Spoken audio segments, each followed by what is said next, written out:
छठी माई के परब धानिए। कैसे तू करब छठी माई के परब धानिए। तो 3 दिन कैसे रहब भूखला पियासल धानिए। 3 दिन कैसे रहब भूखला पियासल धानिए। 3 दिन कैसे रहब भूखला पियासल धानिए।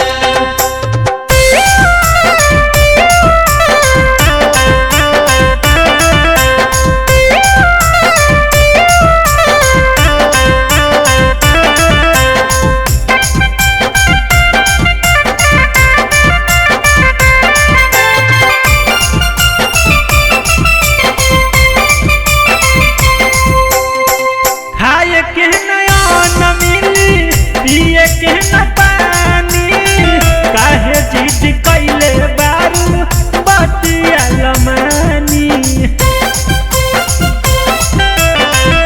खाई के नया न मिली पिए के न पानी। काहे जिद कैले बारू बतिया लमानी। मुहावल जाई तर झुराई धानिए।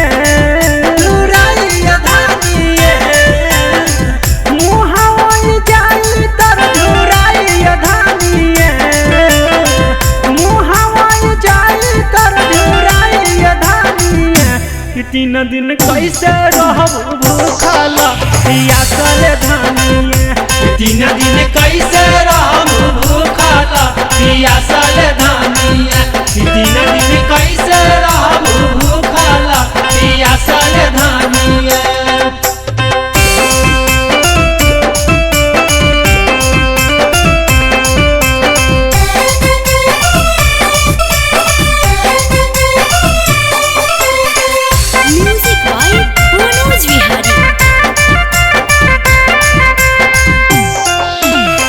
बहुते कठिन होला छठी के परबिया। रह के उपास लोग कर रहिए। बहुते कठिन होला छठी के परबिया। रह के उपास लोग दे रहिए।